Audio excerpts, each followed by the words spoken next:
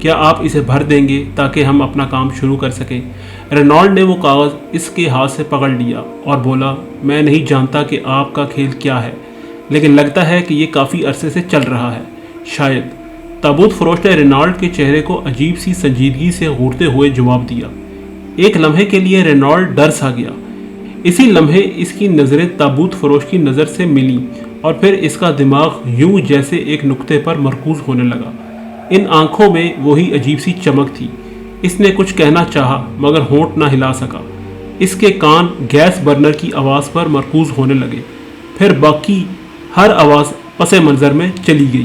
یہ آواز اسے یوں سنائی دینے لگی جیسے دل کی دھڑکن ہو۔ تابوت فروش کی آنکھیں بڑی سے بڑی ہوتی چلی گئیں، یہاں تک کہ وہ آگ کے ایک بڑے دائرے میں بدل گئی۔ پھر رینالڈ نے کاؤنٹر سے قلم اٹھایا اور خاموشی سے فارم بھرنے لگا۔ آپ کا بہت بہت شکریہ مسٹر رینالڈ، تابوت فروش نے شائستگی سے مصافحہ کرتے ہوئے کہا۔ اب آپ مطمئن رہیے، آپ کو ہماری ہر خدمت بروقت مہیا ہوگی۔ رینالڈ دکان سے باہر فٹ پاتھ پر کچھ دیر کے لیے کھڑا ہو کر یاد کرنے کی کوشش کر رہا تھا کہ تھوڑی دیر پہلے اس کے ساتھ کیا ہوا تھا۔ اس کے ہاتھ کی پشت پر ہلکی سی خراش محسوس ہو رہی تھی۔ جب اس نے بے ساختہ اس خراش کو اپنے ہونٹوں سے چھوا تو اسے اپنے ہونٹوں پر شدید جلن کا احساس ہوا۔ گیریزن روڈ پر جلتے لیمپ اسے لہراتے اور گھومتے ہوئے محسوس ہو رہے تھے، قدم بھی لڑکھڑا رہے تھے۔ گھر پہنچنے کے لیے اس نے ٹیکسی کو ضروری سمجھا۔ گھر پہنچنے تک اس کا سر پوری طرح گھومتا محسوس ہو رہا تھا۔ رات کے تقریباً 10 بج چکے تھے جب اس کا پڑوسی ڈاکٹر اپنے وعدے اور معمول کے مطابق اس کو ملنے کے لیے آیا۔ وہ رینالڈ کے فلیٹ پر پہنچا تو اسے بیرونی دروازہ کھلا ہوا ملا۔ یہ کوئی غیر معمولی سی بات نہیں تھی۔ عموماً رینالڈ اس کے انتظار میں دروازے کو کھلا چھوڑ دیا کرتا تھا۔ اندر داخل ہو کر ڈاکٹر نے چھوٹے سے ہال میں بلب جلا دیا اور حسب عادت اپنے پیچھے دروازہ بند کر دیا۔ سارے گھر میں ایک عجیب سی خاموشی چھائی ہوئی تھی۔ اس نے دھیرے سے رینالڈ کو پکارا۔ جب کوئی جواب نہ ملا تو ڈرائنگ روم کا دروازہ دھکیل کر کھول دیا۔ دروازہ پوری طرح سے کھل گیا۔ سامنے ہی رینالڈ ایک کرسی پر بیٹھا ہوا نظر آیا، یوں لگا جیسے وہ سو رہا ہو۔ اس کا چہرہ اس کے سینے پر جھکا ہوا تھا۔ ڈاکٹر نے ایک بار پھر اسے پکارا۔ اس بار بھی رینالڈ نے کوئی جواب نہ دیا۔ ڈاکٹر بدحواسی کے عالم میں تیزی سے اس کی طرف لپکا اور اسے کندھے سے پکڑ کر جھنجھوڑ دیا۔ رینالڈ کا جسم ایک طرف لٹک گیا۔ ڈاکٹر نے چہرہ اوپر اٹھایا تو رینالڈ کی کھلی بے نور آنکھیں نظر آئیں۔ اس کے ہونٹ یوں پھٹے ہوئے تھے جیسے بری طرح جل گئے ہوں۔ ڈاکٹر نے فوراً نبض پر ہاتھ رکھا، وہاں بھی اسے کچھ نہ ملا۔ اسی وقت رینالڈ کے لٹکے ہوئے ہاتھ کی بند مٹھی سے ایک کاغذ پھسل کر نیچے جا گرا۔ ڈاکٹر نے فوراً اس کو اٹھا کر دیکھا تو یہ اسی کفن فروش کی دکان کا اشتہار تھا جس کا فارم آج شام ہی رینالڈ نے پر کیا تھا۔